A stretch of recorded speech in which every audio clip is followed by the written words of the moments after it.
Dear student, welcome to tech study online portal. यदि आप किसी भी सेमेस्टर एग्जाम है, ईयरली एग्जाम की तैयारी कर रहे हैं तो आप हमारे चैनल को सब्सक्राइब कर लीजिए, जिससे कि आपकी तैयारी और अच्छे से हो सके। आज का जो वीडियो हमारा ITI द्वितीय वर्ष मैथ से संबंधित है, जिसे WCS या वर्कशॉप कैलकुलेशन एंड साइंस कहते हैं। कुछ बच्चे कमेंट करके कह रहे थे सर सेंटर ऑफ ग्रेविटी से कुछ इंपॉर्टेंट क्वेश्चन करवा दीजिए जो कि पेपर की दृष्टि से इम्पॉर्टेंट हो। तो आज कुछ क्वेश्चन सेंटर ऑफ ग्रेविटी, जिसे गुरुत्व केंद्र कहते हैं, उससे डिस्कस किया जाएगा। तो पहले सेंटर ऑफ ग्रेविटी होता क्या है। सेंटर ऑफ ग्रेविटी ऐसे समझिए कि किसी भी पिंड या ब्लॉक या कोई बॉडी है, उस बॉडी का वह पॉइंट या पिंड का वह पॉइंट जहां पे संपूर्ण वेट, संपूर्ण भार स्थित हो, केंद्रित हो, उसे हम गुरुत्व केंद्र कहते हैं। जैसे समझिए, अगर ये पेपर है, पेपर पर अगर हम यहाँ पे इसको हम बैलेंस करें, उंगली के द्वारा बैलेंस करें, तो यह देखिए बैलेंस हो गया, यह बैलेंस हो गया। तो अभी जो हमारा उंगली है वह सेंटर ऑफ ग्रेविटी के ठीक अपोजिट डायरेक्शन में है, सेंटर ऑफ ग्रेविटी के ठीक अपोजिट डायरेक्शन में है। अगर उंगली थोड़ा सा आगे पीछे किया जाए तो यह बैलेंस नहीं होगा और किसी साइड से ये गिर सकता है, या तो इस साइड से गिरे या तो उस साइड से गिरे। अभी यह बैलेंस अवस्था में है, तो जो सेंटर ऑफ ग्रेविटी होता है वह डाउन टू अर्थ होता है, और जो हमारी उंगली है वो क्या नीचे से ऊपर की तरफ लग रही है। तो सेंटर ऑफ ग्रेविटी के ठीक अपोजिट डायरेक्शन पे हमारी उंगली रखी गई है। तो वह जो पॉइंट हो गया, उस पॉइंट पर इस कॉपी का, इस पेपर का संपूर्ण भार केंद्रित है, इसे हम कहते हैं गुरुत्व केंद्र। तो आइए देखा जाए। जैसे देख सकते हैं centre of gravity, centre of gravity क्या होता है, गुरुत्व केंद्र होता है। तो कह सकते हैं किसी भी ब्लॉक या पिंड या वस्तु का वह बिंदु जिस पर संपूर्ण भार केंद्रित हो, उसे हम गुरुत्व केंद्र या सेंटर ऑफ ग्रेविटी कहते हैं। तो सेंटर ऑफ ग्रेविटी क्या होता है, वह बिंदु जिस पर समस्त भार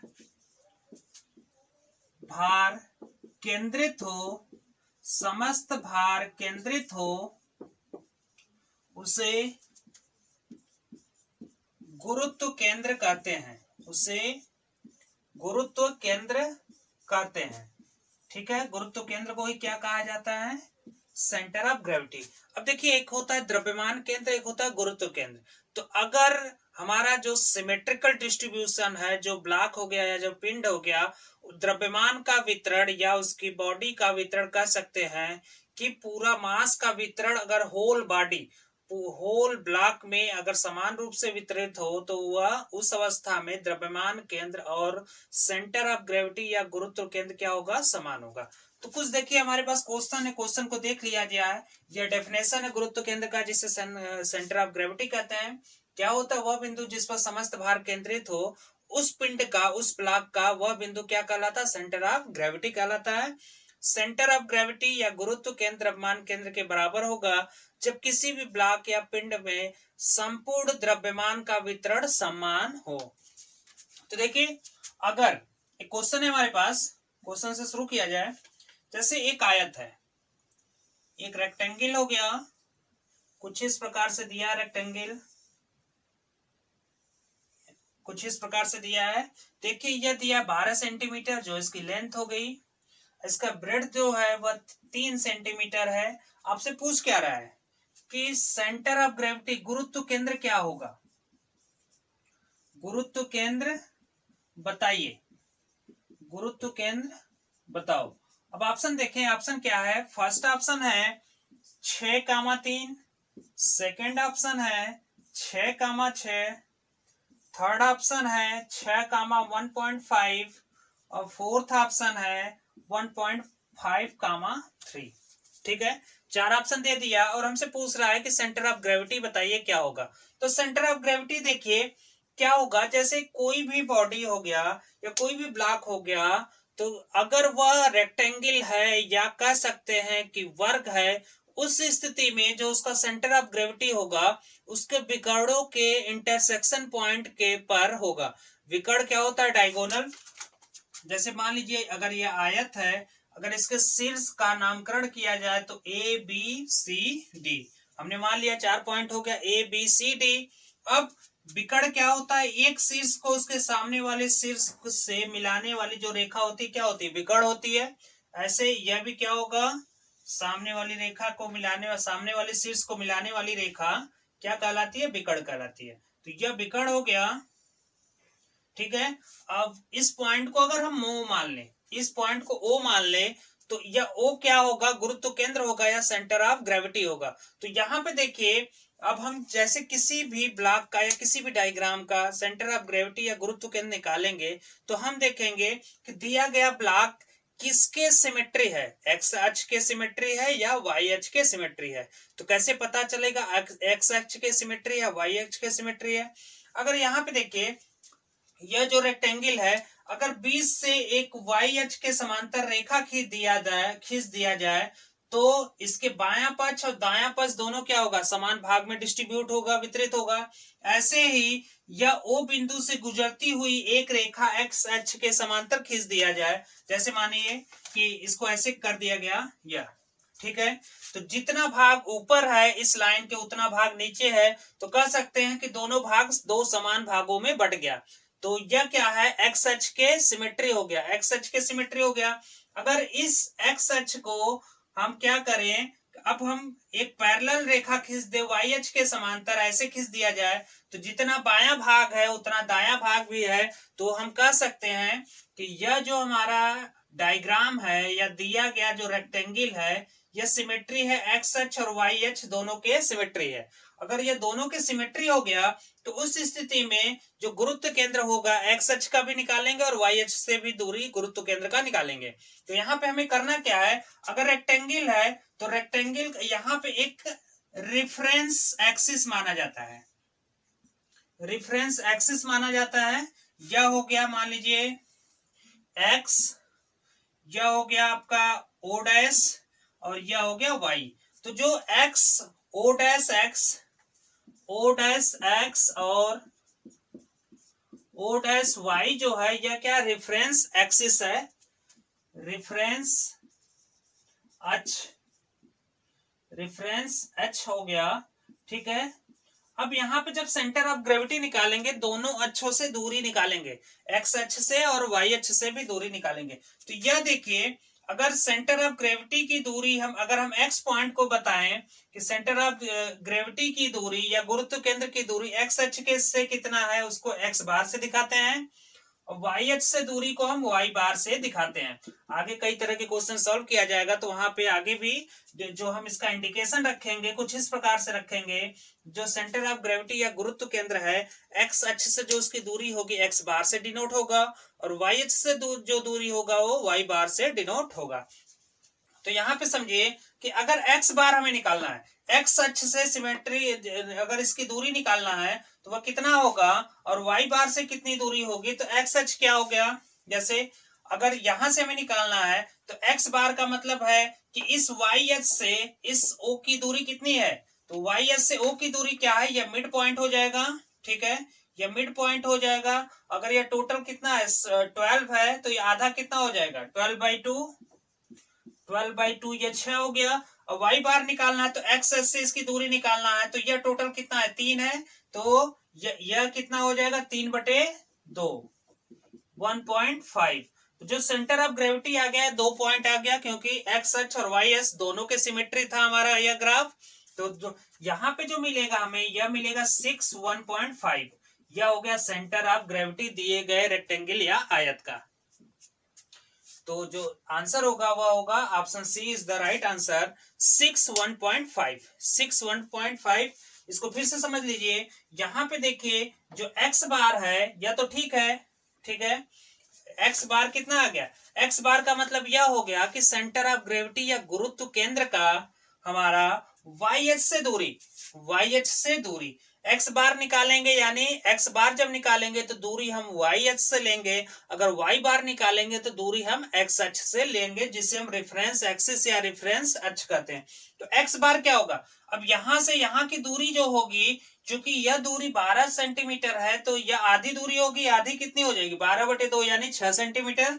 ऐसे अगर हम वाई बार निकालें तो वाई बार की जो दूरी होगी वो कितना होगा, वाई बार का मतलब है कि ओ पॉइंट का एक्स अक्ष से दूरी, ओ पॉइंट का एक्स अक्ष से दूरी जो लेंगे, चूंकि यह 3 है तो आधा कितना हो जाएगा 3/2। 3/2 का मतलब कितना हो गया 1.5 सेंटीमीटर। तो आंसर क्या हो जाएगा 6 1.5।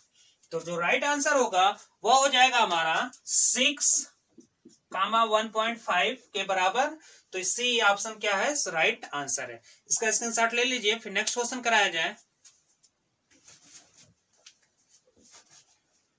नेक्स्ट क्वेश्चन देखें, रेक्टेंगल से संबंधित अगर गुरुत्व केंद्र या सेंटर ऑफ ग्रेविटी निकालना है तो रेक्टेंगल का जो सेंटर ऑफ ग्रेविटी होगा, अगर एक्स अक्ष से निकालना है दूरी तो हम वाई अक्ष से लेंगे उसका दूरी।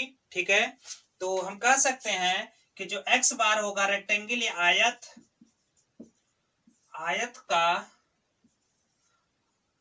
के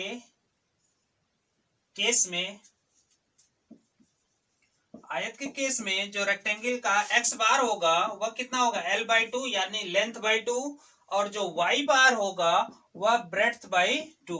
एल क्या है लंबाई, ब्रेड्थ क्या है चौड़ाई। अगर लेंथ और ब्रेड्थ पता है, लंबाई और चौड़ाई आपका पता है, तो हमें सेंटर ऑफ ग्रेविटी निकालना हो तो सेंटर ऑफ ग्रेविटी जो होगा, अगर इसको L मान लिया जाए, अगर इसको B मान लिया जाए, तो सेंटर ऑफ ग्रेविटी गुरुत्व केंद्र निकालने के लिए एक्स बार जो होगा वह L/2 होगा और वाई बार क्या होगा B/2 के बराबर होगा, जो इसके पहले क्वेश्चन आपको कराया गया। अब नेक्स्ट क्वेश्चन देखें, या तो हो गया आयत से संबंधित, दूसरा क्वेश्चन हम देख लें वर्ग से संबंधित। अगर एक वर्ग है उसका सेंटर ऑफ ग्रेविटी हमें बताना है तो हमें कैसे बताएंगे। मान लीजिए सेकंड क्वेश्चन देखिए, कुछ इस प्रकार से फिगर दिया है और यह एक वर्ग है 60 mm साइड का एक वर्ग है। आपसे पूछ रहा है कि सेंटर ऑफ ग्रेविटी बताइए, गुरुत्व केंद्र क्या होगा, गुरुत्व केंद्र बताओ, गुरुत्व केंद्र बताओ। तो ऑप्शन देखो, ऑप्शन फर्स्ट है 30, 20, ऑप्शन सेकंड है 20, 30, ऑप्शन थर्ड है 30, 30 और ऑप्शन फोर्थ है 25, 30। कुछ इस प्रकार से दिया है। ठीक है, तो देखिए इसको कैसे सॉल्व किया जाएगा। तो सेंटर ऑफ ग्रेविटी क्या होता है, रेक्टेंगल या आयत या वर्ग के केस में सेंटर ऑफ जो ग्रेविटी होता है, गुरुत्व केंद्र होता है, दोनों के विकर्णों के कटान बिंदु पर होता है। जैसे अगर इसका हम नामकरण कर दे, अगर यह शीर्ष ए है या बी है या सी है या डी है, तो ए शीर्ष से सी शीर्ष को मिलाने वाली रेखा विकर्ण कहलाएगी, पहली विकर्ण, और बी शीर्ष से डी शीर्ष को मिलाने वाली रेखा दूसरी विकर्ण कहलाएगी। और जहां दोनों बिंदु आपस में एक दूसरे को कट करेंगे वह क्या हो जाएगा, गुरुत्व केंद्र हो जाएगा। ऐसे आयत के केस में भी था, ऐसे वर्ग के केस में भी है। तो यह जो ओ बिंदु है, ओ बिंदु अगर यह 60 सेंटीमीटर है तो ओ बिंदु की डिस्टेंस अगर हम एक्स अक्ष से निकाले और वाई अक्ष से निकाले तो क्या होगा, अगर एक्स अक्ष या वाई अक्ष से निकाला जाए, चूंकि यह हमारा वर्ग है तो 60 सेंटीमीटर यह है तो 60 सेंटीमीटर 60 mm यह भी होगा। ठीक है, तो सॉल्यूशन देखिए, इसका जो सॉल्यूशन होगा, अगर हम यहां से इसको हम मान ले एक्सिस ऑफ रेफरेंस, ठीक है, तो एक्स बार क्या होगा, वाई एस से ओ की दूरी, वाई एस से ओ की दूरी कितनी है, ये यहां से यहां तक पूरा कितना है 60 है, तो यह क्या हो जाएगा 60/2, 60/2 उसका मतलब 30 mm। ठीक है, और जब वाई बार निकालेंगे यानी सेंटर ऑफ ग्रेविटी या गुरुत्व केंद्र का वाई एस से, या वाई बार का मतलब है कि एक्स एस से दूरी, एक्स एस से दूरी यानी यह पूरा हाइट यहां से यहां तक हमें बताना है, यह हाइट कितनी हो जाएगी, चूंकि यह पूरा 60 है तो यह कितना होगा 60/2, तो वाई बार बराबर हो जाएगा 60/2 यानी 30 mm के बराबर। तो जो सेंटर ऑफ ग्रेविटी हो गया वह हमें पता चल गया 30, 30 के बराबर होगा। तो जो राइट आंसर होगा सी इज द राइट आंसर। इसका स्क्रीनशॉट ले लीजिए, फिर नेक्स्ट क्वेश्चन कराया जाए।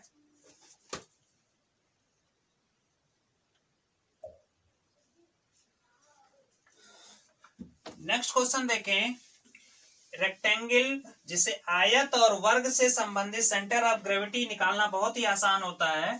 चूंकि आयत और वर्ग जो होगा एक्स अक्ष और वाई अक्ष दोनों के सिमेट्री होता है, दोनों के समान होता है। अगर बीच से एक एक्स अक्ष के पैरेलल रेखा खींच दिया जाए बीच से, तो जितना भाग ऊपर उतना भाग नीचे, और अगर वाई अक्ष के पैरेलल एक रेखा खींच दिया जाए जो सेंटर से गुजरे, केंद्र से गुजरे, तो जितना भाग बायां होगा उतना भाग दायां होगा। तो एक्स अक्ष भी दो बराबर भागों में बांट रहा है, वाई अक्ष भी बराबर दो बराबर भागों में बांट रहा है। तो उस स्थिति में हम कह सकते हैं कि सेंटर ऑफ ग्रेविटी जो एक्स अक्ष और वाई अक्ष से दूरी जो होगी वह दोनों के केस में हमारा, जैसे यहाँ वर्ग के केस में क्या था, समान था, लेकिन अगर यही आयत या रेक्टेंगल होगा तो जो एक्स अक्ष से दूरी होगी वह कितनी होगी, जो एक्स बार होगा या सेंटर ऑफ ग्रेविटी का जो एक्स बिंदु होगा तो वह वाई अक्ष से निकाला जाएगा जो कि L/2 के बराबर होगा, और वाई बार जो होगा वह B/2 के बराबर होगा। अब नेक्स्ट क्वेश्चन देखिए, क्वेश्चन थर्ड। एक हमारे पास समबाहु त्रिभुज है, कुछ इस प्रकार से त्रिभुज का माप दिया है। यह मान लीजिए 6 सेंटीमीटर, और बीच से यह परपेंडिकुलर यहां डाला गया जिसकी हाइट हमें दे रखा है, यह भी है 6 सेंटीमीटर। यह h का मान दे रखा है, ठीक है, h का मान दे रखा है 6 सेंटीमीटर के बराबर है। तो आपसे पूछ रहा क्या रहा है कि गुरुत्व केंद्र बताइए, गुरुत्व केंद्र बताओ, गुरुत्व केंद्र बताओ। ऑप्शन देखें, ऑप्शन फर्स्ट है 1.55 सेंटीमीटर, दूसरा 2 सेंटीमीटर, तीसरा 1.5 सेंटीमीटर, और चौथा दिया है 1.45 सेंटीमीटर। ठीक है, इसका हमें गुरुत्व केंद्र बताना है। तो गुरुत्व केंद्र निकालने का पहला स्टेप क्या है, पहला स्टेप गुरुत्व केंद्र निकालने का यह है कि हम क्या करें कि दिए गए पहले ब्लॉक को देख लें कि वह किसके सिमेट्री है, एक्स अक्ष के है कि वाई अक्ष के सिमेट्री है। तो यहाँ पर देखिए, अगर एक्स अक्ष के पैरेलल अगर एक रेखा ऐसे खींच देंगे तो जो भाग ऊपर है वो भाग नीचे नहीं है, एरिया दोनों का समान नहीं है, या कह सकते हैं कि एक दूसरे पर यह सुपर इम्पोज नहीं होंगे। लेकिन अगर वाई अक्ष से एक रेखा खींच दिया जाए तो जितना बायां भाग होगा उतना दायां भाग होगा। तो जिस अक्ष के सिमेट्री होगा हमारा गुरुत्व केंद्र उसी बिंदु पर स्थित होगा। इसको ध्यान से फिर से सुनिए, अगर कोई भी डायग्राम दे दिया और उस डायग्राम में हम देख सकते हैं कि दिया गया डायग्राम एक्स अक्ष के सिमेट्री है, सममित है, या वाई अक्ष के सममित है, तो जिस अक्ष के सममित होगा हमारा डायग्राम उसी अक्ष पर या उसी अक्ष के पैरेलल समांतर हमारा जो सेंटर ऑफ ग्रेविटी है या गुरुत्व केंद्र है स्थित होगा। तो यहाँ पे देखिए, इस केस में किसी भी ट्रायंगल का, इसको लिखना चाहे तो आप लिख सकते हैं, किसी भी त्रिभुज का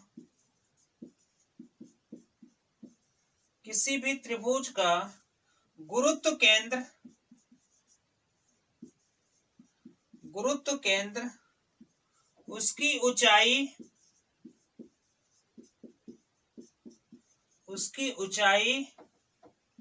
का 1/3 होता है, उसकी ऊंचाई का 1/3 होता है। ऊंचाई कितना है, यहाँ पे h, जो h का मान दिया वह 6 सेंटीमीटर है, तो सेंटर ऑफ ग्रेविटी जो निकलेगा जिसे हम CG कहते हैं, centre of gravity is equal to होगा h/3। h/3 का मतलब 6/3, 6/3 का मतलब 2 सेंटीमीटर। कितना हो जाएगा, 2 सेंटीमीटर। जो राइट आंसर होगा वह बी होगा, जो कि 2 सेंटीमीटर के बराबर होगा। तो अब एक बात दिमाग में रखिए कि अगर किसी भी त्रिभुज में अगर हाइट हमें पता है, किसी भी त्रिभुज में अगर हमें हाइट पता है और उस त्रिभुज में हमें सेंटर ऑफ ग्रेविटी निकालना है, तो उस स्थिति में हम क्या करेंगे कि h/3 जो एक्स अक्ष से इसकी हाइट जो होगी वह हमारा कह सकते हैं कि ये h/3 के बराबर होगा। जो सेंटर ऑफ ग्रेविटी हमारा इस पॉइंट पे होगा, जो सेंटर ऑफ ग्रेविटी होगा वह इस पॉइंट पे होगा, और यह पॉइंट जो है हमारा जो आधार है, जो बेस है, उससे h/3 डिस्टेंस पे स्थित है। यह हमारा h हो गया। तो h हम टोटल इसको दिखा सकते हैं कि यह h हो गया। जो सेंटर ऑफ ग्रेविटी होगा यह हमारा होगा h/3। h का मान कितना था, क्योंकि जितनी हाइट यहाँ पे है उतनी हाइट यह भी होगा। अगर यह 6 सेंटीमीटर है तो यह कितना हो जाएगा, h/3 6/3। 6/3 का मतलब क्या होता है, 2 सेंटीमीटर के बराबर। इसका स्क्रीनशॉट ले लीजिए। फिर कुछ और महत्वपूर्ण क्वेश्चन सेंटर ऑफ ग्रेविटी से कराया जाए।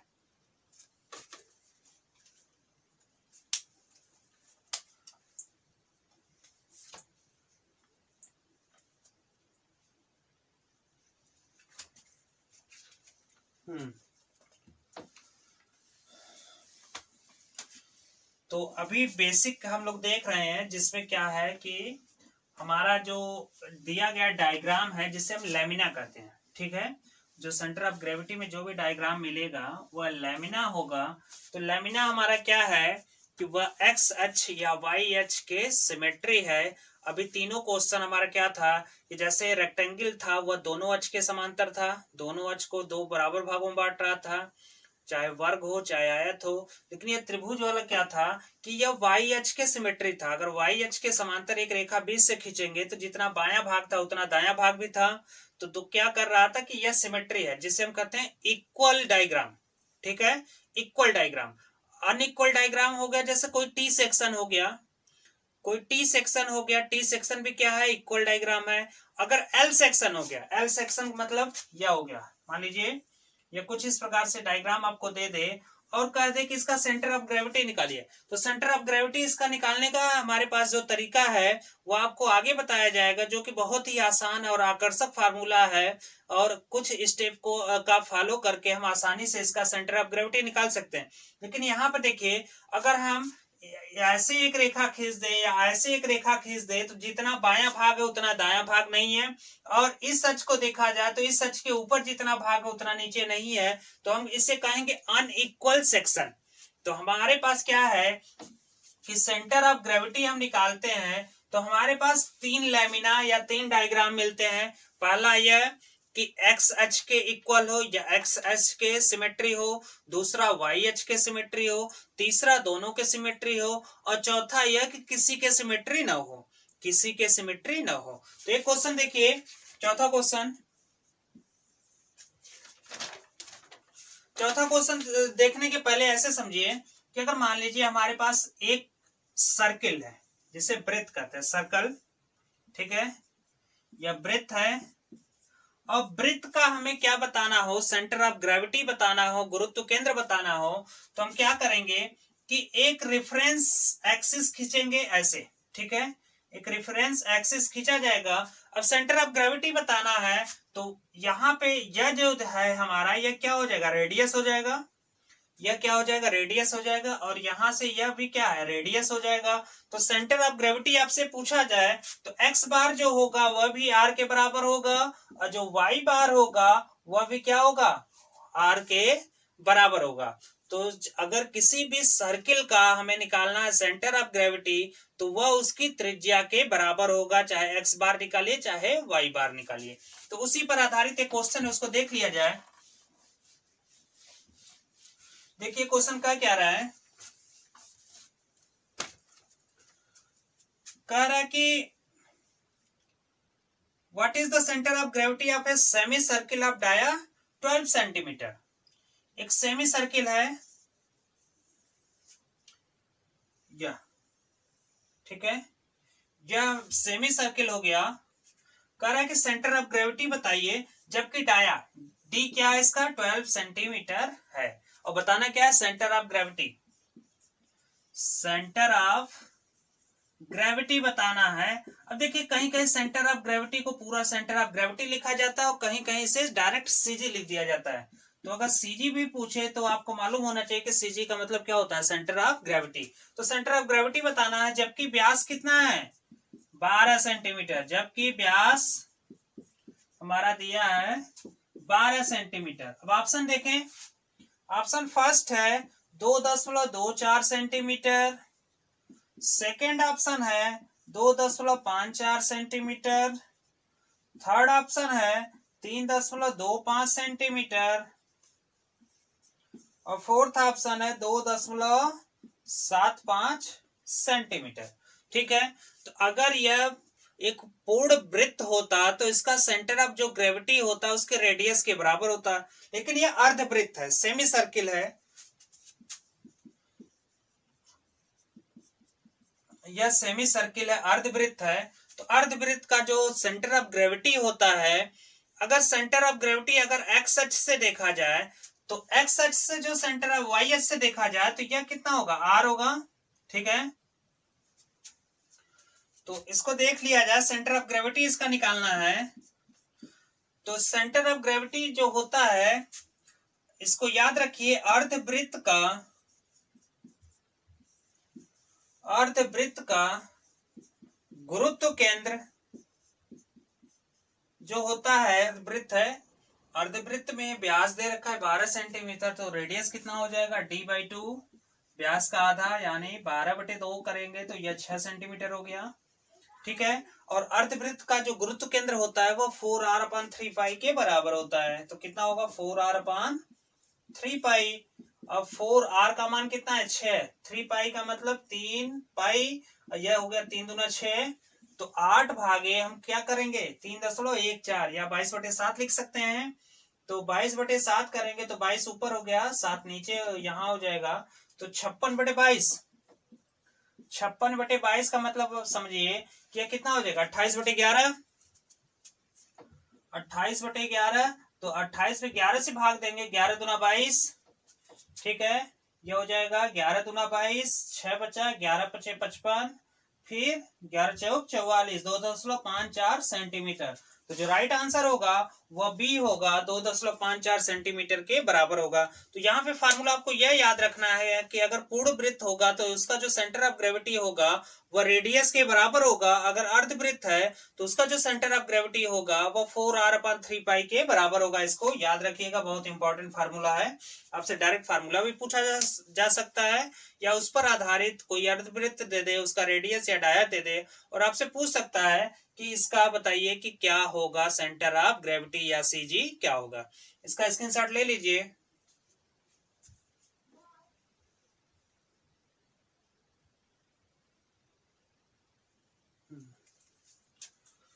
तो आज जो हम लोग सेंटर ऑफ ग्रेविटी देखे वह इक्वल सेक्शन का देखे थे, जो कि हमारा एक्स अक्ष या वाई अक्ष के सिमेट्री था। जो नेक्स्ट पार्ट हमारा होगा सेंटर ऑफ ग्रेविटी से संबंधित, उसमें कुछ अनइक्वल पार्ट जैसे एल सेक्शन का और कुछ अनइक्वल सेक्शन का जो हम करेंगे, सेंटर ऑफ ग्रेविटी ज्ञात करेंगे। तो उम्मीद करते हैं कि वीडियो आपको पसंद आई होगी। वीडियो अगर आपको पसंद आई है तो वीडियो को लाइक करें, चैनल को अभी तक आपने सब्सक्राइब नहीं किया तो सब्सक्राइब कर लें, तब बेल आइकन दबाना ना भूलें।